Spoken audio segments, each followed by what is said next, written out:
Hybrid system ہے، ملا جلا نظام ہے، اور یہ ملا جلا نظام ہی اس وقت نظام حکومت چلا رہا ہے۔ اچھا سر، یہ میں اسی سوال کی طرف آ رہی تھی کہ یہ جو آپ نے بھی ہائیبرڈ نظام کی اصطلاح استعمال کی ہے، چلے اگر تو ہم کہیں کہ حالات اس طرف بھی ہیں اور بحالت مطلب جو صورتحال ہے بحالت مجبوری صحیح، لیکن آپ کے خیال میں خود جو ہماری سیاسی حکومت ہے، کیا اس نے ایفیکٹو رول پلے کرنے کی کوشش نہیں کی کہ اس ہائیبرڈ نظام کی نفی کر سکیں؟ ماضی میں آپ نے دیکھا ہے کہ ہماری حکومتوں نے بارہا، اور اسی حکومت میں جو پارٹی سب سے بڑی ہے اس کے سربراہ نواز شریف نے وہ نفی بڑی مہنگی 3 پڑی۔ دفعہ کم یہ کرنے کی کوشش کی ہے، اور انہوں نے اس کے نتیجے کو بھی بھگتا ہے۔ تو میرے خیال میں کچھ ریالٹیز ایسی ہوتی ہیں جن کو آپ درست نہیں سمجھتے، لیکن اس کے اتباع کرنا پڑتا ہے۔ تو یہ ہائیبرڈ سسٹم بھی ایک ایسا ہی نظام ہے جسے آپ پسند کریں یا نہ کریں، لیکن پاکستان کی ریالٹیز ایسی ہیں، خاص طور پہ سیکیورٹی کی، کہ کسی بھی سویلین حکومت کے لیے اس سے نباہ کیے بغیر چارہ نہیں ہے۔ لیکن وقت گزرنے کے ساتھ ضروری نہیں کہ یہ معاملے ایسے ہی رہیں، اس میں امپرومنٹ آ سکتی ہے، اور امپرومنٹ ایسے ہی ہوگی کہ آپ سیکیورٹی اسٹیبلشمنٹ کے ساتھ مسلسل ڈائلاگ میں رہیں گے، اور اس کو دبانے کی یا اس کے خلاف سازش کرنے کی کوشش نہیں کریں گے۔ اچھا سر، اس میں آپ نے اس رپورٹ میں جو ہمارے ضمنی انتخابات ہوئے، ویسے تو یہ بھی ایک مطلب بات رائج ہے کہ ضمنی الیکشنز میں جو رولنگ پارٹی ہوتی ہے وہی جیتتی ہے، لیکن آپ کے خیال میں اس میں کچھ مختلف یہ بھی ہوا کہ شاید ٹرن آؤٹ بڑا کم رہا، اس کو آپ کیسے ایویلویٹ کرتے ہیں کہ وجہ اس کی کیا رہی ہوگی؟ دیکھیے، یہ جو ٹرن آؤٹ ہے بالعموماً جنرل الیکشن کی نسبت کم ہی ہوتا ہے۔ تو ہم نے ان 13 کانسٹیچوئنسیز میں جو ٹرن آؤٹ تھا 2024 کے انتخابات میں، وہ اوور آل 51% تھا، اور اس دفعہ جو تھا وہ 28% تھا ان 13 بائی الیکشنز کے اندر، یعنی بہت کم تھا، تقریباً آدھے کے قریب تھا۔ اور اس کی بڑی وجہ تو یہ تھی، ایک تو یہ کہ یہ بائی الیکشن تھا جس میں کسی حکومت کی تبدیلی تو ممکن نہیں تھی، تو لوگوں کی دلچسپی بھی اس حساب سے کم تھی، لیکن ایک بڑی وجہ یہ بھی تھی کہ ان 13 میں سے 11 کانسٹیچوئنسیز میں پی ٹی آئی نے بائیکاٹ کر رکھا تھا، اور بائیکاٹ کی وجہ سے ظاہر ہے پی ٹی آئی کا ووٹر تو پھر یہاں پہ نہیں آیا۔ اور ایک کانسٹیچوئنسی لاہور کی جہاں پی ٹی آئی نے بائیکاٹ نہیں کیا تھا، اس کے باوجود بھی وہاں پہ ووٹر ٹرن آؤٹ وہ 18% کے قریب تھا، یعنی وہاں پہ بھی پی ٹی آئی کا ووٹر باہر نہیں نکلا۔ تو یہ میرے خیال میں اوور آل انتخابات کے نظام کے اوپر عدم اعتماد بھی ہے، اور بائی الیکشن کا کنسیڈریشن بھی ہے، اور یہ بھی ہے کہ پی ٹی آئی نے بائیکاٹ کر رکھا تھا۔ اچھا سر، ویسے 2024 تک تو چلے میں نہیں جاتی، لیکن جو الیکشنز ہوئے اس کے بعد کی جو سچویشن ہوئی، ویسے آپ کا انالیسس کیا ہے کہ اس میں پاکستان تحریک انصاف سب سے مضبوط اپوزیشن کے طور پر، مطلب پچھلے اگر چند ادوار حکومت کو دیکھیں تو کہا جا رہا تھا کہ بڑی مضبوط اپوزیشن ہے، آپ کے خیال میں ایک سال میں ان کا جو گراف تھا وہ نیچے کیسے آیا؟ مطلب ان کی غلطیاں کیا آپ سمجھتے ہیں، جو سیاسی غلطیاں انہوں نے کی، جو ڈیسیجنز لیے اس کی وجہ سے یہ ہوا، یا پھر آپ کے خیال میں خود پارٹی میں جو ٹوٹ پھوٹ تھی؟ یعنی آپ کو اپوزیشن کا ڈاؤن فال کس طرح ایویلویٹ کرتے ہیں آپ؟ دیکھیے، جس طرح آپ ہاکی کا کھیل فٹ بال کے قواعد کے مطابق نہیں کھیل سکتے، ہاکی کا کھیل تو آپ کو ہاکی کے رولز کے مطابق ہی کھیلنا ہوگا۔ بدقسمتی سے پی ٹی آئی کے اندر ایک رول ہے، جو خیال ہے ٹاپ لیڈرشپ کا، وہ یہ ہے کہ ہم جمہوریت کی جو گیم ہے وہ بھی اسٹریٹ ایجیٹیشن کے ذریعے سے کھیل لیں گے۔ اسٹریٹ ایجیٹیشن محدود طور پہ تو جمہوریت کے اندر چلتا ہے، لیکن اس کو ایک مستقل اور مکمل اسٹریٹجی کے طور پہ اڈاپٹ کر کے چلنا وہ ممکن نہیں ہے۔ میں سمجھتا ہوں کہ اتنی مضبوط اپوزیشن کو چاہیے تو یہ تھا کہ وہ اسمبلی کے اندر اپنا کوئی رول ادا کرنے کی کوشش کرتے، لیکن انہوں نے ایسا نہیں کیا۔ انہوں نے بائیکاٹ کی پالیسی اپنائی، انہوں نے واک آؤٹ کی پالیسی اپنائی، انہوں نے اسٹینڈنگ کمیٹی سے استعفیٰ دے دیا۔ تو یہ ساری چیزیں جو ہیں، انہوں نے اپنا جو رول تھا وہ ادا کرنے سے انکار کیا۔ تو عوام تو یہ دیکھنا چاہتے ہیں کہ جن لوگوں کو انہوں نے الیکٹ کیا تھا وہ اپنا رول ادا کریں، اور وہ اگر مخالفت کرنا چاہتے ہیں حکومت کی تو بے شک کریں، لیکن وہ اسمبلی کے فلور پہ کریں، تیاری کے ساتھ آئیں، ڈٹ کے کریں، لیکن صرف ایک بائیکاٹ اور واک آؤٹ کو ہی پالیسی بنا لینا میرے خیال بھی ان کی غلطی ہے، اور یہ پہلے بھی غلطی کر چکے ہیں اسمبلیوں سے استعفیٰ دینے کی، پچھلی اسمبلی سے، اور صوبائی اسمبلیوں کو ڈیزالو کر کے، اور اب بھی میرے خیال میں یہ غلطی کر رہے ہیں۔ اچھا، آخری سوال سر کہ 2026 میں آپ کیا دیکھ رہے ہیں؟ مطلب سیاسی بھی نظام ہمارا جو سسٹم ہے، کچھ اور نئی امینڈمنٹس کی بھی بات گشت سنائی دے رہی ہے، تو آپ کو کیا لگتا ہے کہ 2026 میں مزید کچھ ایسی سچویشنز یا مسائل پیدا ہوں گی جس کے بعد یہ سسٹم مزید کنٹرولڈ ہو جائے گا، یا آپ کو لگتا ہے کہ کسی حد تک گورنمنٹ بھی اب سیٹل ڈاؤن ہو گئی ہے؟ بین الاقوامی جریدوں میں مختلف جو حلقے ہیں ان میں پاکستان کی پالیسیز کی تعریف ہو رہی ہے، تو آپ کو لگتا ہے کہ نہیں کسی حد تک کوئی ایک بریتھنگ سپیس پیدا ہو سکے گا مختلف مکتبہ فکر کے لیے؟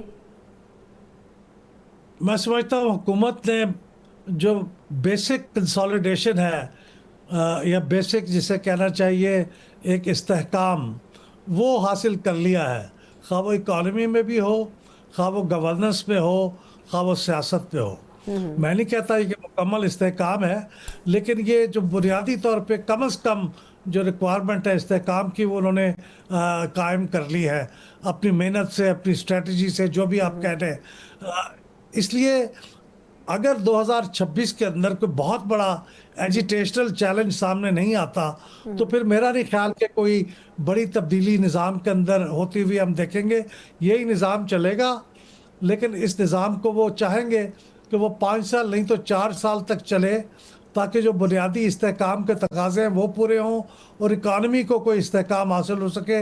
کچھ ہماری جو شرائط ہیں ہم نے طے کر رکھی ہیں IMF سے، وہ ہم پوری کر لیں، کچھ ہماری ایکسپورٹس بڑھ جائیں۔ یہ اسی صورت میں ہوگا کہ ملک کے اندر امن و امان قائم رہے گا۔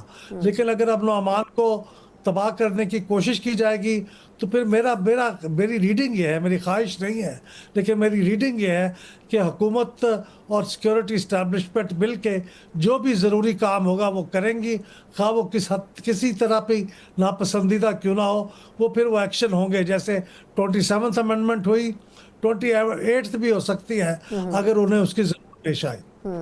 بہت بہت شکریہ احمد بلال محمود، آپ کے وقت کا۔ ہمارے ساتھ پل ڈاٹ کے سربراہ موجود تھے۔ پل ڈاٹ نے یقیناً ایک بڑی مفصل رپورٹ اس حوالے سے جاری کی ہے کہ 2025 کیسا رہا سیاسی طور پر، جمہوری لحاظ سے کس حد تک جمہوریت مضبوط ہوئی، یا سیاسی سسٹم آیا مضبوط ہوا نہیں ہوا، کس طریقے سے پاکستان میں سیاسی نظام جو ہے وہ پروان چڑھا ہے پچھلے سال، اس کے اوپر بڑی ڈیٹیل رپورٹ ہے۔ ایک مختصر وقفہ، اور جہاں ہم نے حکومت کی پرفارمنس کی بات کی ہے، وہیں حکومت سے ہی بات کر کے یہ جاننے کی کوشش کریں گے کہ 2026 میں کیا کچھ کرنے کے لیے حکومت کے پاس موجود ہے ٹیبل پہ کارڈز کی صورت میں۔ اس پہ بات کرتے ہیں بریک کے بعد۔ بریک کے بعد ایک بار پھر آپ کو خوش آمدید کہتے ہیں۔ 2025 کے بارے میں جس طرح ہم بات کر رہے ہیں کہ کس حد تک گورنمنٹ نے کہاں پر بہتر پرفارم کیا، کہاں ابھی بھی بہتری کی گنجائش موجود ہے، جیسے ہم نے پل ڈاٹ کی سروے کی جو رپورٹ تھی اس کا حوالہ بھی دیا کہ ڈیموکریسی کے حوالے سے دیکھا جائے تو یقیناً کچھ لیمیٹیشنز رہیں، لیکن بین الاقوامی محاذ کے اوپر پاکستان نے بہترین انداز میں نہ صرف اپنا لوہا منوایا بلکہ بہت سی ایسی چیزوں کے اوپر بھی توقعات سے بڑھ کر کام ہوا جن کے بارے میں پاکستان کی ایکسپرٹیز کو تصور نہیں کیا جاتا تھا، اور ایک نیا پاکستان ایمرج ہوا ہے دنیا کے سامنے۔ اور نہ صرف یہ کہ پاکستان نے دنیا کا اعتماد جو ہے وہ پایا ہے، بلکہ اس کے ساتھ اپنی جو جگہ ہے وہ بنانے میں بھی بڑا کردار ادا کیا، اور خاص طور پر ہم نے بھارت کو آئسولیشن کے ماحول میں لے جانے میں بھی بڑا کردار ادا کیا ہے۔ لیکن جس طرح ہم بات کر رہے ہیں کہ پاکستان نے بین الاقوامی سطح کے اوپر تو یہ سب کچھ کر لیا ہے، لیکن اندرون خانہ کس حد تک پاکستان میں کچھ چیزوں میں ابھی بھی کام کرنے کی ضرورت ہے، اور گورنمنٹ اس حوالے سے 2026 کا کیا ویژن رکھتی ہے، اس کے اوپر تفصیلی بات کریں گے۔ بات کرنے کے لیے میرے ساتھ موجود ہیں مسلم لیگ نون کے سینئر رہنما بھی ہیں اور وزیر اعظم کے کوارڈینیٹر احسان افضل صاحب میرے ساتھ موجود ہیں۔ رانا صاحب، سر آپ کے وقت کا بہت شکریہ۔ سر ابھی ہم بات کر رہے تھے کہ 2025 کے حوالے سے ایک کوئک کویسچن میں چاہوں گی کرنا پچھلے سیگمنٹ سے جو جڑا ہے کہ پل ڈاٹ کی رپورٹ آئی ہے جو کہ پورا سمرائز کرتی ہے اور یہ کہتی ہے کہ ہم نے بہتر پرفارم کیا، لیکن جو جمہوری ایک سسٹم ہے اس حوالے سے بہت زیادہ فلورش وہ نہیں کر سکا، کچھ امینڈمنٹس کی وجہ سے کچھ مسائل جو رہے، اور پھر کچھ سیاسی جماعتیں اور یہ تمام چیزیں جو 2025 کا یعنی جو اندرون پاکستان جو مسائل جن کا سامنا کرنا پڑا گورنمنٹ کو، اس کے اوپر سر آپ کی کیا رائے ہے کہ کیا واقعی کچھ چیزیں ایسی ہیں جس کے اوپر گورنمنٹ کام نہیں کر سکی پاکستان کے اندر؟ بسم اللہ الرحمن الرحیم۔ سب سے پہلے تو ایک کے پلیٹ فارم سے سب دیکھنے والوں کو نیا سال مبارک، اور میں امید کرتا ہوں کہ پاکستان جو ہے اور حکومت پاکستان جو ہے ایک عام آدمی کی زندگی میں مزید جو ہے وہ بہتری لانے میں کامیاب ہوگی اس سال میں. دیکھیں پلڈیٹ کی جو رپورٹ ہے اس کی بنیادی وجہ اگر جمہوری عمل کے اوپر بات کی جائے تو میں سمجھتا ہوں کہ دیکھیں تالی دو ہاتھوں سے ٹریجری بینچز ہیں وہاں اپوزیشن کا بڑا ایک کلیدی کردار ہے. جب اپوزیشن ماحول کو اتنا پولرائزڈ کر دے گی کہ وہ بیٹھنا ہی نہ چاہے ٹریجری بینچز کے ساتھ اس چیز کے باوجود کہ حکومت وقت نے ان کو دیگر دفعہ کہا کہ آئے مل کے بیٹھتے ہیں تاکہ ہم ملکی معاملات کے اوپر کم از کم ہماری کوارڈینیشن ہو بات چیت ہو. لیکن بدقسمتی سے میں سمجھتا ہوں کہ اپوزیشن کا صرف ایک ہی ایجنڈا ہے اور وہ ایجنڈا یہی ہے کہ کسی طریقے سے کوئی ریلیف لے کے آیا جائے خان صاحب کے لیے اور ان کو جیل سے نکالا. وہ اس کے محتاج ہو چکے. تو یہ جو رپورٹ ہے میں اس کی بنیادی وجہ اس کو دوں گا کہ اپوزیشن اور ٹریجری بینچز حکومت جو ہے ان کا آپس میں نہ مل کے بیٹھنا ملکی جو دیگر ایشوز ہیں امپورٹنس کے یہ اس کی ایک میجر وجہ ہے. دیکھیں باقی تو ہمارے ملک میں بہت سارے مسائل ہیں. غربت کا مسئلہ ہے, گروتھ کا مسئلہ ہے. سر وہ تو ایک دن میں نہیں ٹھیک ہو سکتے بلکہ شاید وہ ایک سال میں بھی ٹھیک نہیں ہو سکتے ہیں کیونکہ یہ سالوں کے مسائل ہیں جن کا اس وقت سامنا گورنمنٹ کر رہی ہے. لیکن پھر بھی اس میں بھی کوئی دو رائے نہیں ہے کہ پاکستان کو ڈیفالٹ سے نکالا اسی گورنمنٹ نے ہے اور پاکستان کو سفارتی اور مختلف محاذوں پہ پاکستان کا نام روشن کیا ہے. ہم ان چیزوں پہ بالکل آتے ہیں, مطلب یہ نہیں ہے کہ صرف ہم منفی ایسپیکٹ ہی چاہیں گے کہ ہائی لائٹ ہو. اچھا, آپ کے خیال میں اس وقت کی جو سچویشن ہے آپ کیا سمجھتے ہیں کہ ڈائیلاگ گورنمنٹ ایک سے زیادہ مرتبہ پرائم منسٹر لیول کے اوپر یہ بات کر چکی ہے کہ جی مذاکرات کے لیے اپوزیشن آئے, لیکن آپ کیا سمجھتے ہیں کہ تالی تو دونوں ہاتھوں سے بجتی ہے؟ کیا وجہ ہے کہ مذاکرات کے لیے شروعات اپوزیشن کی طرف سے نہیں ہو رہی بلکہ گورنمنٹ بار بار کہہ رہی ہے؟ مطلب رکاوٹ آپ کو کیا نظر آتی ہے؟ دیکھیں رکاوٹ ایک فرد واحد ہے اور وہ اپنے جو جماعت کے ممبرز ہیں جو پی ٹی آئی کے پارلیمنٹ کے اندر ممبرز ہیں ان کو وہ اپنی نارمل ایک روٹین میں وہ ان کو کام کرنے کی اجازت نہیں ہے. اب آپ دیکھیں اپوزیشن کا رول تو قائمہ کمیٹیز میں ہے, وہاں سے وہ استعفے دے کے بیٹھے ہوئے ہیں. تو وہ جو فرد واحد ہے اس کی ایک ہی اپروچ ہے کہ پوری جماعت جو ہے اس کا ایک ہی مقصد ہو کہ وہ ایسا کوئی تصادم کریٹ کرے یا ایسا وہ اداروں کے ساتھ ہو, حکومت وقت کے ساتھ ہو, ریاست کے ساتھ ہو کہ جس کے نتیجے میں کوئی رستہ نکلے اس کے اپنے لیے. تو یہ وجہ ہے, یہ بنیادی وجہ ہے کہ جس کی وجہ سے بات چیت آگے نہیں بڑھتی. لیکن حکومت کا یہ موقف ہے کہ ہم تو ملکی ایجنڈے کے لیے, چاہے وہ دہشت گردی کا ہو, چاہے وہ 2029 کے الیکشنز کو شفاف بنانا ہو اور سب کے لیے قابل قبول کرنا ہو, یا وہ دیگر معاشی معاملات کے اوپر ہو, صوبوں کے ایشوز کے اوپر ہو, ہم تو تیار ہے بیٹھنے کے لیے. لیکن کیونکہ ڈبیٹ کا پہلو جو ہے وہ ایک ہی اس کا عنوان ہے اور اس سے وہ ان کا ذہن آگے پیچھے نہیں ہوتا, تو یہ بنیادی وجہ ہے رکاوٹ کی. اچھا سر, اس وقت چلیں ایک تو سیاسی طور پر دیکھ رہے ہیں کہ اپوزیشن بھی ایک اپنی ریزرویشن رکھتی ہے, لیکن آپ کے خیال میں اس وقت گورنمنٹ جو ویژن لے کے 2026 میں داخل ہو رہی ہے اس میں ہم پاکستان کے اندر کن چیزوں پہ فوکس ہوتا ہوا دیکھ رہے ہیں؟ مطلب آپ کے خیال میں جو ریزرویشنز ہیں کچھ پولیٹیکل پارٹیز کی رہی ہوں گی یا پھر اپوزیشن کی رہی ہوں گی یا جو آپ کی اپنی جو حکومت کی اتحادی جماعتیں ہیں, تو بیسکلی ان معاملات کو کیسے لے کے 2026 میں آپ لوگ چلنا چاہیں گے؟ دیکھیں میں سمجھتا ہوں یہ کوئی چیلنجز نہیں ہے. سب سے بڑا چیلنج اگر ہے حکومت کے لیے یا پاکستان کے لیے وہ پاکستان کی معیشت ہے. اور 2025 کا اختتام بڑے پازیٹیو نوٹ پہ ہوا اور اس کی میجر وجہ یہ ہے کہ آپ کو پرائیویٹائزیشن کے حوالے سے ایک بڑی کامیابی ملی پی آئی اے کی صورتحال سے کہ وہ پرائیویٹائز ہو گیا.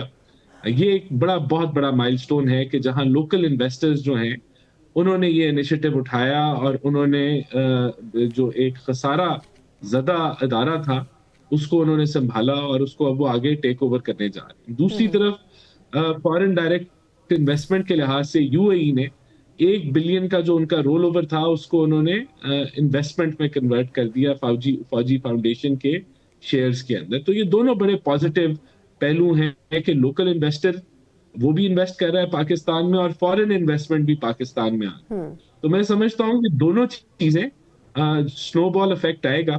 پرائیویٹائزیشن مزید آگے تیزی سے بڑھے گی، اس میں ڈسکوز ہیں اور دیگر چیزیں ہیں، اور انویسٹمنٹ بھی، فورن انویسٹمنٹ بھی آئے گی.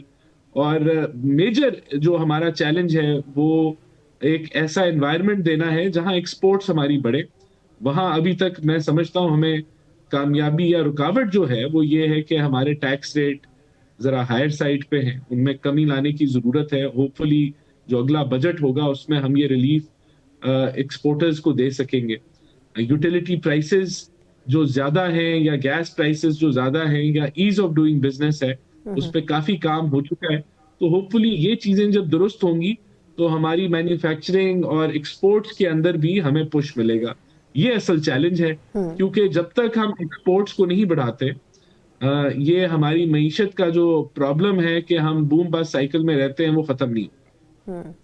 اچھا، آپ کے خیال میں سر کہ یہ تو چلیں ہم اپنی پالیسیز کو دیکھیں گے، لیکن کچھ ہم نے اپنی پالیسیز جو ہیں وہ سفارتی لحاظ سے بھی بڑی واضح تبدیل کی ہیں اور اس کے بڑے مثبت ہمیں بینیفٹس بھی حاصل ہوئے ہیں.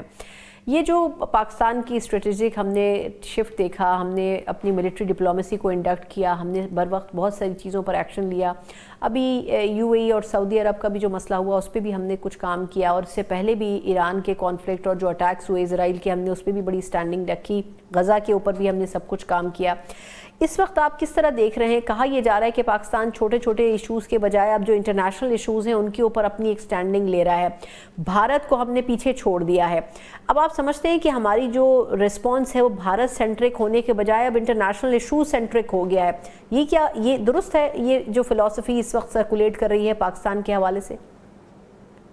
دیکھیں، یہ جو ڈپلومیٹکلی جو ٹرن اراؤنڈ ہوا ہے مارکہ حق کے بعد، یہ آپ کو بہت بڑی امید کی کرن دیتا ہے کہ ایک ایسا پاکستان جس کو پورٹرے کیا جاتا تھا کہ یہ آئسولیٹڈ ہے، وہ کتنی جلدی انٹرنیشنل سٹیج کے اوپر ایک بہت بڑا کردار ادا کر رہا ہے. چاہے وہ انٹرنیشنل کانفلکٹس ہوں، وہ غزہ کا کانفلکٹ، آپ نے ایران کا ذکر کیا، ابھی یہ سعودیہ یو اے ای کا ہو گیا، یا جو ہمارا ڈیفنس پیکٹ ہوا ہے سعودی کے ساتھ ہوا، پھر لیبیا کے ساتھ ہوا، اور اس کے تو یہ آپ کو بتاتا ہے کہ جب if you put your house in order, جب آپ کی اپنے اندر اسٹرینتھ ہو، وہ اسٹرینتھ آپ کو مارکہ حق میں نظر آئی کہ ہم نے نہ صرف اپنی دفاع کو مضبوط کیا بلکہ ہم نے جو ہمارے اوپر اوفینسو ہوا اس کا منہ توڑ جواب دیا. تو اس کی بنیاد پہ کتنی جلدی تبدیلی آ جاتی ہے پوری دنیا کے اندر کہ وہ پاکستان کو کس نظر سے دیکھتے ہیں. تو یہی اگر آپ اپلائی کریں معاشی صورتحال پہ، تو میں سمجھتا ہوں کہ یہ جو سال ہے جب چیزیں درستگی کی طرف بڑھنا شروع ہو جائیں تو تبدیلی بہت جلدی آ جاتی ہے. تو میں اس امید پہ ہوں کہ یہ جو رول ہے پاکستان کا، اس کو ہم نے اپنے اکنامک ٹرن اراؤنڈ کی طرف جو ہے کیسے کنورٹ کرنا ہے، وہ ایک ہمارا ایک بڑا، اس کو ہمیں لیوریج کرنے کی ضرورت ہے، اور وہ ہم نے کیا بھی. دیکھیں، پاکستان کی معیشت کے اوپر ایک جو بڑی بریک لگی ہوئی ہے وہ پاکستان کی سیکیورٹی سچویشن ہے. جو یہاں دہشت گردی کے واقعات ہوتے ہیں، اور آپ نے دیکھا کہ اس میں قطر نے بھی رول ادا کیا. پہلے ہم ڈائریکٹلی اخوان طالبان کے ساتھ انگیج کرتے تھے، لیکن اب اس میں تیسرے فریق بھی آئے جو ایز اے گارنٹرز آئے کہ اس معاملے کو وہ دیکھیں. ترکیہ کے اندر بھی یہ بات چیت ہوئی. تو بے شک اگر ابھی تک ہمیں اس پہ کامیابی نہیں ملی، لیکن ہمیں کامیابی اس پہ ملے گی. اور اگر ہم اس سیکیورٹی سچویشن کو قابو میں کر لیتے ہیں تو آپ خود اندازہ لگائیں کہ آپ کا جو معاشی دروازہ جو بند ہوا ہے سینٹرل ایشیا کے ساتھ، یا جو بڑا لمیٹڈ اس میں آپ کی تجارت ہوتی ہے، تو وہاں کتنا بڑا پوٹینشل کھل جائے گا آپ کے گوادر کی کنیکٹیوٹی کا. تو میں سمجھتا ہوں کہ یہ بھی حکومت وقت کا ایک میجر جو ہے وہ ایم ہے کہ اس ڈپلومیٹک سکسیس کو ہم نے اس ریجن کے اندر امن لانے کے لیے بھی استعمال کرنا ہے. جب میں ریجن کی بات کرتا ہوں تو اخوان سچویشن، آپ کا بلوچستان کے اندر، کے پی کے اندر جو انسرٹنٹی ہے، کہ اس کو بھی ہم اس ڈپلومیٹک اسٹرینتھ سے ان معاملات کے اوپر ہم حاوی ہو سکے اور ان کو انڈر کنٹرول لا سکے. بالکل ٹھیک، بہت بہت شکریہ. ہمارے ساتھ رانا صاحب موجود تھے، وزیر اعظم کے کوارڈینیٹر بھی ہیں، مسلم لیگ نون کے سینئر رہنما بھی ہیں. ایک پورا ویژن ہے جس کو لے کے اس وقت کی حکومت اس فلسفی کے ساتھ آگے بڑھ رہی ہے، لیکن اب آہستہ آہستہ مرحلہ وار اس کی جو امپلیمنٹیشن ہے وہ اس کے نتائج دے گی. کس حد تک گورنمنٹ ابھی تک سکسیسفل ہوئی ہے, اس حوالے سے تو اس پورا جو ویسٹ ہے, خاص طور پر ویسٹرن جو میڈیا ہے, وہ پاکستان کی ان پالیسیز کی تعریف کر رہا ہے, بلکہ ان کی صحیح ایگزیکیوشن کی بھی تعریف کر رہا ہے. لیکن جس طرح ہم نے بات کی کہ پاکستان کے اندر کے جو سیاسی مسائل ہیں ان کو بھی ایڈریس کرنا بڑا ضروری ہے, اور خاص طور پر جو اپوزیشن ہے اس کو بھی سسٹم میں ساتھ لے کر چلنا اس وقت کی حکومت کی مجبوری ثابت ہو سکتی ہے. لیکن اپوزیشن کے پاس کیا چوائس ہے اور کیا وجہ ہے کہ اپوزیشن ابھی تک مذاکرات کے لیے بظاہر کنونس نظر نہیں آتی ہے؟ اس کے اوپر اپوزیشن کا موقف لیں گے ایک بریک کے بعد. بریک کے بعد ایک بار پھر آپ کو خوش آمدید کہتے ہیں. جنوری 2026 آغاز تو ہو چکا ہے, لیکن جس طریقے سے ہم نے حکومتی اسپیکٹ بھی جانا ہے, بہت سی تبدیلیاں اور یقیناً امیدیں وابستہ کی جا رہی ہیں دونوں طرف سے, چاہے وہ اپوزیشن ہو چاہے حکومت ہو. لیکن دیکھا جائے تو بنیادی طور پر اس وقت اپوزیشن جس اسٹینڈنگ پر موجود ہے, کہیں نہ کہیں ان کو زیادہ سپورٹ کی ضرورت ہے. حکومت کس حد تک اپنا دل بڑا کر کے سسٹم میں رہتے ہوئے اپوزیشن کو یہ اسپیس پرووائڈ کرے گی, یہ ڈیپینڈ کرتا ہے اپوزیشن کے رویے کے اوپر. لیکن جہاں مذاکرات کی بات ہوتی ہے وہیں بانی چیئرمین پی ٹی آئی کے کیسز کے اختتام کی بھی بات ہوتی ہے. کس حد تک اب یہ ظاہر چیزیں کر رہی ہیں کہ اپوزیشن اور حکومت کے درمیان معاملات طے ہو سکتے ہیں؟ اس کے اوپر بات کرنے کے لیے پروگرام کے سیگمنٹ میں میرے ساتھ موجود ہیں نہ صرف یہ کہ سینئر وکیل ہیں, آئینی امور کے ماہر ہیں, بلکہ پاکستان تحریک انصاف کا حصہ بھی ہیں. فیصل چودھری صاحب میرے ساتھ موجود ہیں. فیصل صاحب سر بہت شکریہ آپ کے وقت کے لیے. سر پہلے تو پاکستان تحریک انصاف کے لیے 2025 میں ہم یہ سنتے تھے کہ شاید اس کے آخر میں خان صاحب کی رہائی ممکن ہو جائے گی, بڑی امیدیں تھیں, لیکن وہ نہیں ہو سکا, بلکہ الٹا مختلف کیسز میں ان کے خلاف سزائیں بھی آئیں. لیکن آپ ان چند لوگوں میں سے تھے جو کہ غلطیاں اور ان کی نشاندہی کرتے آئے تھے کہ پاکستان تحریک انصاف سے کہاں کہاں غلطیاں ہو رہی ہیں. آپ کے خیال میں 2026 میں بھی اسی طریقہ کار کے اوپر پی ٹی آئی چلے گی, یا آپ کو لگتا ہے کہ کچھ جو پارٹی کے اندر دوبارہ سے ری آرگنائزنگ کا ایک ایلیمنٹ موجود ہے یا پیدا ہو رہا ہے سیاسی کمیٹیوں کو ڈیزالو کرنے کے بعد اور کچھ لوگوں کے اسٹیک ہولڈرز بننے کے بعد, اب آپ کو لگتا ہے کہ کوئی 2026 میں کوئی بہتری آ سکے گی؟ میری خواہش تو ہے جی, اور آئی وش کہ کوئی تبدیلی آ سکے, لیکن مجھے نظر نہیں آ رہی. اور 2026 میں مجھے عمران خان صاحب کی اور بشرا بیگم کی مشکلات جو ہیں وہ بڑھتی ہوئی نظر آ رہی ہیں. اس کی جو بنیادی وجہ یہ ہے کہ جو تحریک انصاف کی باہر موجود قیادت ہے اور فیملی جو ہے وہ سیاست نہیں کر رہے ہیں, وہ کسی ایسی راہ پہ چل رہے ہیں جس سے عمران خان صاحب کو فائدہ نہیں ہوگا, نہ ہوا ہے نہ ہوگا. اور اس سے جو تلخیاں ہیں وہ زیادہ بڑھ رہی ہیں. یہ جو فہم و فراست ہے اس کو بالکل جھٹک دیا گیا ہے, اور جس قسم کا انقلاب برپا کرنے کی خواہش ہے اس کے حالات نظر نہیں آتے. سو بنیادی طور پہ یہ اس میں ڈائیکاٹمی ہے, جس کی وجہ سے نہ پی ٹی آئی انقلاب لا پا رہی ہے نہ حکومت پی ٹی آئی کو ختم کر پا رہی ہے, اور دونوں جو ہیں وہ دو قدم پیچھے ہٹنے کو تیار نہیں ہیں. لیکن اگر دونوں ہی 2 قدم پیچھے ہٹنے کو تیار نہیں ہیں تو پھر دونوں طرف سے بار بار مذاکرات کی بات کیوں ہوتی ہے؟ مطلب آپ بھی سمجھتے ہیں کہ گورنمنٹ کو اگر ضرورت نہیں ہے تو وہ کیوں ڈائیلاگ کی بات کر رہے ہیں, اور ہم بھی مطلب اپوزیشن کو دیکھتے ہیں کہ وہ ہر دوسری تقریر میں ان کے رہنما جو ہیں وہ ڈائیلاگ کی بات کرتے ہیں. آپ یقیناً اس میں آپ بھی سمجھتے ہوں گے کہ جس طرح پی ٹی آئی نے ویسے مذاکرات کو انڈورس نہیں کیا, لیکن جو الائنس بنا ہے اپوزیشن کا وہ مذاکرات کے اس پر ٹریک پر چل رہا ہے. تو کیا امید اتنی ہو سکتی ہے کہ کم از کم ساتھ بیٹھ سکیں گے اپوزیشن اور گورنمنٹ؟ دیکھیے یہی کوشش ہے کہ جو کنفیوژن ہے گورنمنٹ کے اندر بھی اور اپوزیشن کے اندر بھی اس کو دور کیا جائے, اور دونوں کو جو ہے ایک ٹیبل پہ بٹھا کے چائے کے کپ کے اوپر یا کھانے کے اوپر ایک دوسرے کے ساتھ گفتگو پہ مائل کیا جائے. اس وقت آپ دیکھیے کہ وزیر اعظم جب مذاکرات کی آفر کرتے ہیں تو ان کے اپنے وزراء جو ہیں وہ ڈفرینٹ قسم کے اسٹیٹمنٹس دیتے ہیں, اور اسی طرح تحریک تحفظ یعنی پاکستان جب مذاکرات کو ایکسیپٹ کرتی ہے تو پی ٹی آئی میں اور خاندان کے لوگ جو ہیں اس سے جو ہے دوری اختیار کرتے ہوئے نظر آتے ہیں.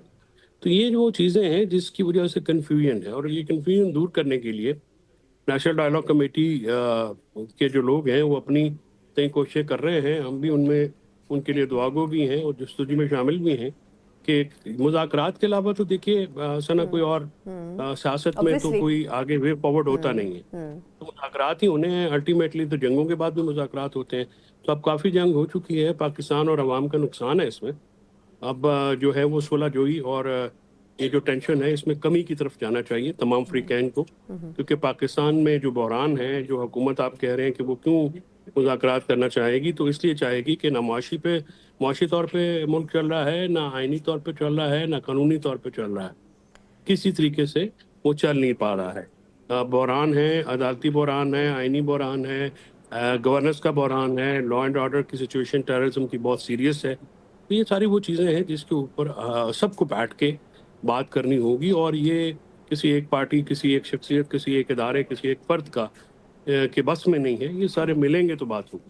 نہیں، لیکن فیصل صاحب یہ جس طرح آپ کہہ رہے ہیں کہ کچھ بھی ٹھیک نہیں چل رہا ہے، لیکن دیکھا جائے تو کتنے ہی پچھلے چند دنوں کے دوران بین الاقوامی جریدوں نے پاکستان کی تعریف کی ہے، کہیں سفارتی محاذ کے اوپر، کہیں ہماری جو ڈپلومیسی ہے ملٹری اس کی تعریف کی ہے، کہیں وزیراعظم کی، کہیں پر فیلڈ مارشل کی. تو آپ نہیں سمجھتے کہ کچھ نہ کچھ تو بین الاقوامی سطح کے اوپر ہم نے ڈیلیور کیا ہے جس کے اوپر ہماری اپریسیشن ہو رہی ہے؟ سنا بات یہ ہے کہ جب پیٹ میں روٹی نہیں ہوتی قوموں کے تو یہ باقی بالکل آپ کی صحیح اس ہے. میں کوئی بات تعریف نہیں کا ہے کیا جی. کریں کہ گے؟ اس میں تعریف کا ہم نہیں، تعریف بھی اچھی بات ہوتی ہے، وہ تو اس میں کوئی بات نہیں ہے کہ سکسیس ہوئی ہے، لیکن وہ کیا ڈومیسٹکلی مٹیریلائز ہو رہی ہے، کیا وہ کنسالیڈیٹ ہو رہی ہے؟ یہ بڑا سوال ہے. تو اس کا جواب نفی میں ہے کہ ڈومیسٹکلی لوگ ہمارے جو ہیں وہ چاہے کسان ہوں، چاہے مزدور ہوں، چاہے کارخانہ دار ہوں، تاجر ہوں، آجر ہوں، اجیر ہوں، یہ اور خاص کر مڈل کلاس طبقے کی تو کمر ٹوٹ گئی ہے مہنگائی کی وجہ سے. اور مہنگائی جو ہے وہ ابھی سردیوں میں جو بجلی کے بل ہیں وہ ہوش ربا ہیں. تو آپ ان چیزوں کو جو ہے وہ دیکھتے ہوئے کوالٹی آف لائف بہت لو ہو گئی ہے، لوگوں کی ارننگز بہت محدود ہو گئی ہیں. ان چیزوں کے اوپر توجہ دینے کی ضرورت ہے، اور یہ توجہ تب تک کامیاب نہیں ہو سکتی ہے جب تک ملک میں داخلی استحکام نہ ہو. اس وقت ملک میں داخلی عدم استحکام ہے، سیاسی عدم استحکام ہے، جس کو دور کرنا ضروری ہے. اور میرا خیال میں کہ ہم جیسے اور آپ جیسے لوگ جو ہیں ان کا یہ فرض بنتا ہے کہ ملک میں جاری کشیدگی کو کمی کرنے کے لیے اور یہ ساری سچویشن کو بار بار ہائی لائٹ کرتے رہیں تاکہ جو فیصلہ ساز ہیں ان کی توجہ آخرکار اس پہ مبذول ہو جائے. اچھا فیصل صاحب، یہ آپ بھی فرمائیے گا کہ آپ کے خیال میں اس وقت آپ کیا دیکھ رہے ہیں؟ یہ جو خان صاحب کے کیسز بھی جس طرح چل رہے ہیں، توشہ خانہ 2 کا فیصلہ آیا، اس کے خلاف بھی خیر وہ کورٹ میں گئے ہیں، تو ایونچولی آپ کیا دیکھ رہے ہیں؟ کیونکہ ابھی کچھ مزید کیسز بھی باقی ہیں، اور جتنی لمبی سزائیں ہو رہی ہیں 9 مئی کے کیسز پہ، جس طرح جو کوٹ لکھپت کے لوگ ہیں ان کو 33 سال کی سزائیں ہو رہی ہیں، کتنا مشکل ہوگا؟ کیونکہ عدالتوں کے اوپر تو ویسے بھی تھوڑا سا جو ٹرسٹ ڈیفیسٹ ہے وہ پیدا ہو گیا ہے پی ٹی آئی کے اندر. نہیں، ٹرسٹ ڈیفیسٹ تو بہت زیادہ ہو گیا. عام عوام کی جو ہے عدالتوں پر اور عدالتی نظام کے اوپر جو ٹرسٹ ہے وہ بہت بری طرح شیٹر ہوا ہے. اور جہاں تک خان صاحب کے کیسز کی بات ہے یا دوسرے کیسز کی بات ہے، دیکھیے وہ سارے پولیٹیکل کیسز ہیں اور وہ اپنے وقت کے ساتھ ساتھ جو ہے وہ دور ہو جائیں گے. وہ تو جب ان کے پولیٹیکل سولوشن ہوگا تو یہ کیسز اور یہ سزائیں جو ہیں وہ کسی ٹھہریں گے نہیں. اس لیے ہم کہہ رہے ہیں کہ کوٹ لکھپت والے جو ہیں ان کو آپ تھوڑا ریلیف دیجئے. گورنمنٹ جو ہے ان کے پرول پہ رہا کریں یا ان کی اپیلز لگیں اور اس میں سیاسی جو ہے اور ایڈمنسٹریٹو جو پریشر ہے وہ نہ ہو. اور میرٹ پہ تو کیسز بنتے ہیں، ان کی بریت کے بنتے ہیں، کیونکہ 1/3 تو ویسے وہ سارے بھوگے چکے ہیں. تو یہ چیزیں جو ہیں ان چیزوں کے اوپر گورنمنٹ کو غور کرنا چاہیے. کانفیڈنس بلڈنگ میئرز تبھی ہوں گے، اور جو مذاکرات کی پہلی سیڑھی ہے وہ ماحول بنانا ہے. تو ابھی تو ماحول جو ہے اس کو بنانے کی کوشش کی جا رہی ہے. ماحول بن جائے گا تو پھر مذاکرات بھی ہو جائیں گے. اچھا، آپ کے خیال میں لاسٹلی یہ آپ کو کتنا ٹائم لگ رہا ہے کہ ہو سکتا ہے اس میں استعمال؟ کیونکہ ایک طرف سہیل آفریدی صاحب کو انسٹرکشنز ہیں کہ احتجاجی ماحول گرم رکھنا ہے اور کسی بھی وقت اناؤنس ہو جائے گا کہ اسلام آباد کی طرف مارچ کریں، اور سائملٹینیسلی اس کے ساتھ ہم دیکھ رہے ہیں کہ مذاکرات کی بھی بات ہو رہی ہے. تو آپ کے خیال میں یہ ہم کسی کروٹ بیٹھتے ہوئے دیکھ رہے ہیں اونٹ کو، یا یہ اسی طرح کنفیوژن کی فضا رہے گی؟ دیکھیے یہ کنفیوژن جتنی رہے گی حکومت کے لیے نقصان دہ ہے. حکومت کو اس پہ بڑا واضح ہونا چاہیے. اور دوسری، آپ جب اپوزیشن کو انڈلج نہیں کریں گے تو پھر ان کے پاس تو احتجاج کے علاوہ کوئی راستہ نہیں ہوتا. تو عمران خان صاحب سے ملاقاتیں کھولیں، نارملائز کریں سچویشن کو. ٹمپریچر ڈاؤن کر تو حکومت ہی کر سکتی ہے نا، کیونکہ اقتدار اور اختیار ان کے پاس ہے. تو اگر وہ اس کی طرف بڑھیں گے تو معاملات درست ہو جائیں گے. لیکن اگر وہ اس طرف نہیں بڑھیں گے تو معاملات جو ہیں وہ پھر پیچیدہ ہوتے جائیں گے، اور آگے پیچیدگی بہت بڑھ چکی ہے. اور مجھے جو حکومت میں بھی اس کی ریئلائزیشن ہے، جو سیریس کوارٹرز ہیں اور دوسرے کوارٹرز میں بھی ایسا نہیں ہے کہ لوگ نہیں ہیں جن کو صورتحال کی سنجیدگی کا اندازہ نہیں ہے. میں یقین واثق کے ساتھ کہہ سکتا ہوں کہ ایسا ایک ایلیمنٹ موجود ہے، ایسی تھنکنگ موجود ہے اور لوگ اس کو ریئلائز کرتے ہیں. تو ضرورت اس امر کی ہے کہ صرف گفتگو نہ کی جائے بلکہ واک دا ٹاک کیا جائے اور اس کو عملی جامہ پہنایا جائے. جہاں تک ٹائم لگنے کی بات ہے تو یہ تو ڈپینڈ کرتا ہے نا جی اسٹیبلشمنٹ حکومت اور تحریک انصاف کے رویوں پہ. اگر وہ اس کو ریزالو کرنا چاہیں گے تو جلدی ہو جائے گا, اگر وہ دیر کریں گے تو پھر نقصان پھر تینوں فریقین کے ساتھ ساتھ پاکستان کا بھی بہت ہوگا. بالکل ٹھیک. بہت بہت شکریہ فیصل چودھری صاحب ہمارے ساتھ ہے, سینئر لائر بھی ہیں اور پاکستان تحریک انصاف کا حصہ بھی ہیں اور اوبویسلی بڑے آؤٹ سپوکن بھی ہیں. خود گورنمنٹ کے ساتھ ساتھ جو اپوزیشن یا پی ٹی آئی کی جو پالیسیز ہیں اس کے اوپر بھی کھل کر بات کرتے ہیں. ایک طرف ہم دیکھ رہے ہیں کہ یہ سچویشن جس طرح پائل اپ ہو رہی ہے اس سے لگتا یہ ہے کہ مذاکرات کا ماحول تو نہیں بن پائے گا, لیکن مذاکرات کے حوالے سے ایک اہم ترین پولیٹیکل پارٹی یا اسٹیک ہولڈر جو کہ بظاہر اس ماحول میں سائیڈ لائن ہوتی ہوئی نظر آ رہی ہے وہ ہے جے یو آئی فے.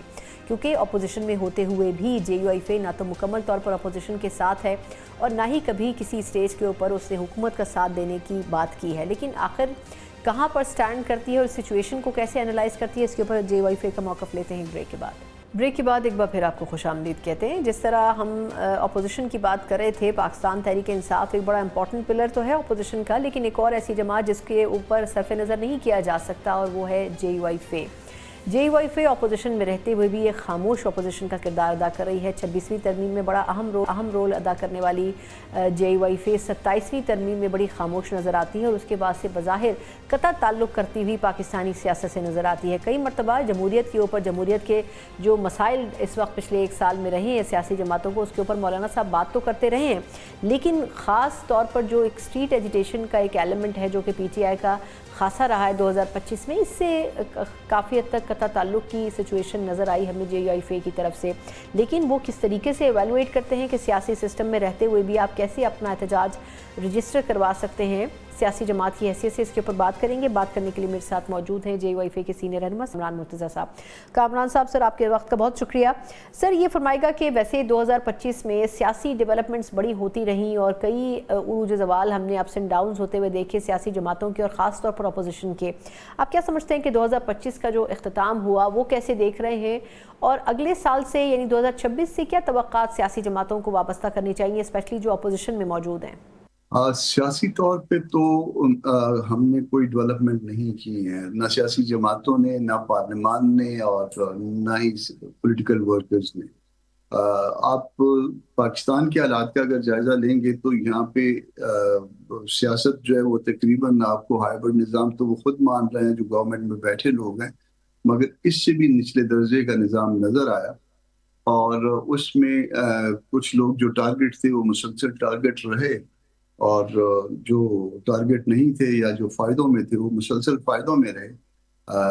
فائدہ حاصل کرنا کوئی بری بات نہیں ہوتی ہے, مگر غلط فائدے حاصل کرنا یقیناً بری بات ہوتی ہے, یا لوگوں کی کاس پہ فائدے حاصل کرنا بری بات ہوتی ہے, یا لوگوں کو نقصان جو ہے قانون کی کاس پہ دینا وہ بھی بری بات ہوتی ہے. تو یہ سارا کچھ رہا. ایک دو حوالے پاکستان کے لیے ایسے ہیں جس میں آپ اس کو اچھا کہہ سکتے ہیں, جس میں دفاع کا شعبہ ہے یا کچھ سفارتی حوالے بھی ہیں, مگر اس میں بھی آپ حکومت کو کریڈٹ نہیں دے سکتے اور نہ پولیٹیکل پارٹیز کو کریڈٹ دے سکتے. یہ فرمائیے گا سر کہ 26ویں اور 27ویں ترمیم کے بعد یہ الگ بات ہے کہ 2024 اور پھر 25 میں یہ دونوں ترامیم ہوئیں ایک کے بعد دوسری, لیکن آپ کیا سمجھتے ہیں کہ جو ایک اوور آل پولیٹیکل سچویشن تھی پاکستان کے اندر سسٹم کی وہ کس حد تک تبدیل ہوئی؟ دیکھیے 26ویں ترمیم ایک تو اس سال کا واقعہ نہیں تھا اور پچھلے سال کا واقعہ تھا, اور دوسرا یہ کہ 26th امینڈمنٹ میں پھر بھی جو ہے کہیں پہ ڈیلیبریشن ہوئی تھی, ڈیبیٹ ہوئی تھی, اور 5-7 ہفتے تک جو ہے نا وہ جے یو آئی اس کو لے کے چلتی رہی ہے, اور اس کو کافی اس نے ڈائلیوٹ کروا دیا تھا, اور اس میں اپنے ایجنڈے کے حوالے سے سود کا خاتمہ اور شریعت کوٹ اور اسلامی نظریاتی کونسل اس کو اسٹرینتھن کرنے کے حوالے سے اس نے اپنے ایجنڈے میں کافی کامیابی حاصل کی تھی. مگر یہ پچھلے سال کی بات ہو جائے گی, مگر اس میں بھی وہ اس کو آپ تباہ کن نہیں کہہ سکتے. یا آپ نے دیکھ لیا کہ اس کے نتیجے میں جو ہے نا اس طرح سے لوگوں نے ریزائن نہیں کیے, لوگوں نے اس طرح سے جو ہے نا اس کو ایجیٹیٹ نہیں کیا, مطلب اس کی ایکسیپٹنس تھی, ایکسیپٹیبلٹی جو ہے وہ کسی نہ کسی حد تک, وہ کہ اس کو بھی آپ آئیڈیل نہیں کہہ سکتے. اس میں بھی کچھ باتیں یقیناً جو ہے نا ایسی ہوں گی, انسانی کاوش تھی, غلط ہو سکتی ہے, مگر 27th امینڈمنٹ اس میں ہم نے نظام کا بیڑا غرق کیا, ہم نے اس کو تباہ کن بنا دیا, دستور کے لیے بھی, عدالتوں کے لیے بھی, نظام کے لیے بھی.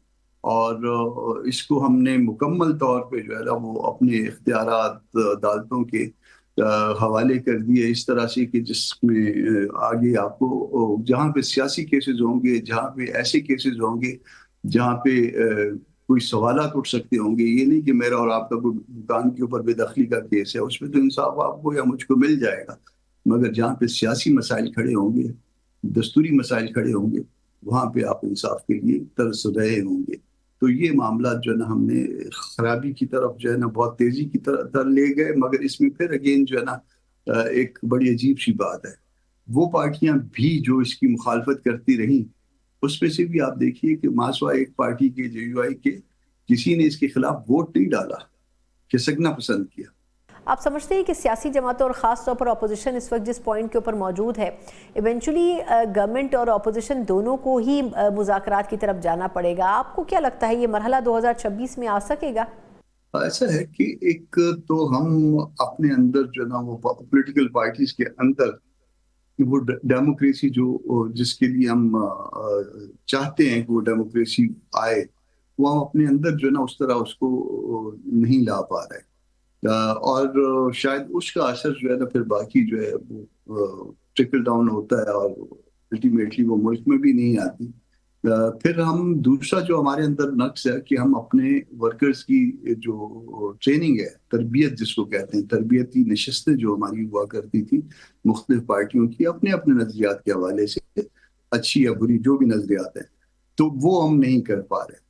اور تیسرا جو ہے وہ کردار جو کہ کبھی چھپ کے تھا یا اتنا کھل کے نہیں تھا، وہ کردار بہت کھل کے سامنے آ گیا اور اس نے پورا جو ہے نا وہ ٹیک اوور کر لیا۔ تو جب یہ معاملات ہوں گے تو اس میں مسائل تو ہوں گے۔ اب بات آ گئی مذاکرات کی بات کرتے بھی ہیں، وہ صاف چھپتے بھی نہیں، سامنے آتے بھی نہیں، ساتھ اس کے جو ہے نا اور باتیں بھی کرتے ہیں، اور یہ باتیں جو ہے نا دونوں طرف ہیں، یعنی جو مسئلے کے اطراف میں جو فریق موجود ہیں یا مسائل کے اطراف میں جو مین فریق موجود ہیں، وہ دونوں کھل کے سامنے بھی نہیں آتے اور مسئلہ حل بھی نہیں کرتے، یکسوئی نہیں ہے اس میں۔ تو اس میں اگر مذاکرات شروع بھی ہو جائیں تو الٹیمیٹلی کسی نتیجے پہ پہنچنا مجھے نظر نہیں آتا، کم از کم اگلے سال میں 2026، اگلے سال سے مراد اس سال میں 2026۔ لیکن یہ فرمائے گا کہ گورنمنٹ کی طرف سے تو کئی مرتبہ مذاکرات کی دعوت دی گئی ہے، لیکن اپوزیشن نے ہر مرتبہ اس کو ریجیکٹ کیا ہے۔ آپ نہیں سمجھتے کہ اپوزیشن سے بھی کچھ سنگین غلطیاں ہوئی ہیں پچھلے سال میں؟ دیکھیے ہر چیز کا نا ایک پہلے بنیاد ہوتی ہے۔ میرے لیے بڑے محترم ہے محمود خان صاحب، میرے لیے بہت محترم ہے راجہ ناصر صاحب، اور اس طرح سے جو دوسری پارٹیوں میں کے افراد ہیں ادر دین PTI، وہ بہت احترام میرا ان کے لیے بھی ہے، مگر ان کے لیے بھی بہت احترام ہے، مگر ان کی پارلیمان کے اندر یا پارلیمان کی ایون باہر طاقت تو اس طرح سے موجود نہیں ہے، کوئی وجود نہیں رکھتی۔ اب جو طاقت وجود رکھتی ہے وہ دو عملی کا شکار ہے، بلکہ دو عملی کہنا بھی جو ہے نا زیادتی ہوگی، پتہ نہیں کئی عملیوں کا شکار ہے، اور اس کے اندر جو ہے وہ نظم موجود نہیں ہے، اور اس نظم کا اظہار جو ہے وہ اس طرح سے بھی ہوتا ہے کہ وہ جن کو انہوں نے سامنے کیا ہوا ہے یا سامنے کیا ہوتا ہے اس سے بھی پیچھے وہ ہٹنے کے لیے کسی وقت بھی تیار ہوں گے اور کسی وقت بھی اس کے پیچھے سے ہٹا جا سکے۔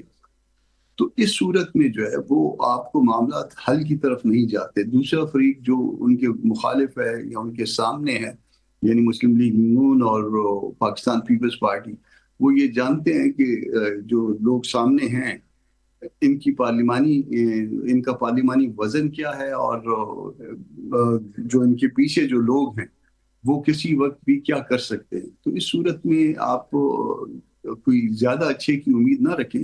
ہاں، اس کے لیے یہ ہے کہ ایک عملی پہ آ جائیں، یعنی مذاکرات اگر کرنے ہیں تو بالکل وہ سارے مل کے کریں، اور اس میں PTI شامل ہو۔ جب تک اس میں PTI شامل نہیں ہوگی، اور یہ بھی شامل ہونے کے بعد یہ نہیں کہ اس نے ہر دوسرے دن جو ہے نا وہ جا کے اڈیالہ سے انسٹرکشنز لے لیں، وہ اختیار کے ساتھ شامل ہو۔ جب اختیار کے ساتھ شامل ہوں گے تو اس میں معاملہ حل ہو سکے گا۔ لیکن فرمائے گا کہ آپ کے خیال میں گورنمنٹ کی اور ساتھ میں جو ہماری افواج ہیں، خاص کر فیلڈ مارشل آصم منیر صاحب جیسی شخصیات کی پوری دنیا میں تعریف ہو رہی ہے، ان کی پالیسیز کی، ان کی ڈپلومیسی کے طریقہ کار کی، جس طرح مختلف ممالک کو لے کے چلا گیا ہے، نئے تعلقات بنائے گئے ہیں، اور ماضی کے تعلقات کو دوبارہ بحال کرنے کی جو کوششیں ہوئی ہیں تو اس پہ تو پوری دنیا میں چرچے ہو رہے ہیں. آپ نہیں سمجھتے کہ اس کے اوپر خود اپوزیشن بھی کہیں نہ کہیں غلطی کر رہی ہے؟ ایسا ہے کہ بین الاقوامی سطح پہ ایک تو ڈیفنس میں ہماری کارکردگی یقیناً اچھی رہی ہے اور ہندوستان کے مقابلے میں اچھی رہی ہے جو ہمارا روایتی حریف ہے. مگر اس کے ساتھ ساتھ جو ہے نا بین الاقوامی دنیا میں آپ کو اس وقت اچھا کہا جاتا ہے جب آپ سے کوئی کام لینے ہوتے ہیں یا آپ سے کوئی فائدہ مطلوب ہوتا ہے. اس کو پرانے زمانے کی خطوط کی زبان میں نیک مطلوب ہونا کہتے تھے. تو وہ نیک مطلوب چیزیں جو ہے نا وہ دنیا کو ہم سے کچھ زیادہ ہیں اور اس میں فلسطینیوں کا معاملہ بھی ہے اور اسرائیل کا معاملہ بھی ہے, وہاں فرمائشی پروگرام ہے. تو یہ سارا کچھ جو ہے بے سبب نہیں ہے. تو چیزیں بے سبب جب نہیں ہوتی ہیں تو اس میں آپ کو بہت محتاط انداز میں چلنا ہوتا ہے. آپ ایک نظریاتی مملکت ہیں, نظریاتی نظریے کی بنیاد پہ قائم ہیں. ہم مسلمان ہیں الحمدللہ, اور اس میں چونکہ فلسطینی بھی مسلمان ہیں تو یا اور باقی جتنے جو مسلمان ممالک ہیں ہم کو ان کے ساتھ یکجہتی میں چلنا ہے اور یہی ہمارا راستہ ہے. اس میں ہم کو صرف دوسروں سے اپنے آپ کو اچھا کھلانے کے لیے یا اپنے آپ کو ڈیکوریٹ کروانے کے لیے, میڈلز لینے کے لیے جو ہے نا یہ نہیں کہنا کہ یہ ہم نے اس طرح سے چلنا ہے اور ایسا کرنا ہے کہ ہماری بڑی تعریف ہو رہی ہے اور ہم کو اس طرح سے اس تعریف کی آڑ میں گمراہ کر کے ہم سے ایسے کام لے لیے جائیں جو کہ ملک کے لیے یا امہ کے لیے مناسب نہ ہو. تو امہ کا خیال ہم کو ہر لمحے رکھنا ہے. بہت بہت شکریہ. کامران مرتضیٰ صاحب ہمارے ساتھ موجود تھے, جے یو ایف اے کے سینئر رہنما, اور یقیناً اپوزیشن کے لحاظ سے دیکھا جائے تو جے یو ایف اے کی جو اسٹینڈنگ ہے اگر یہ اپنا جو ویٹیج ہے وہ اپوزیشن کے ساتھ جوڑ دے تو اس سے ایک بڑی مضبوط ترین اپوزیشن بن سکتی ہے. جہاں تک سڑکوں پر احتجاج کی بات ہو رہی ہے تو اس کے اوپر اپنے جو تحفظات ہیں وہ ہمیشہ سے جے یو ایف اے کی طرف سے رکھے گئے ہیں, اور اگر ایسا ہو جاتا ہے کہ تمام اپوزیشن مل جائے تو پھر حکومت یقیناً مذاکرات کے لیے حتمی طور پر سنجیدہ مرحلے میں جا سکتی ہے. لیکن دونوں طرف سے ابھی تک مذاکرات کا ماحول بن نہیں پایا اور اس کا بنیادی طور پر فائدہ اپوزیشن سے زیادہ حکومت کو ہو رہا ہے. اسی کے ساتھ ہی پروگرام کا وقت ختم ہوتا ہے. مجھے اجازت دیجیے. اللہ حافظ.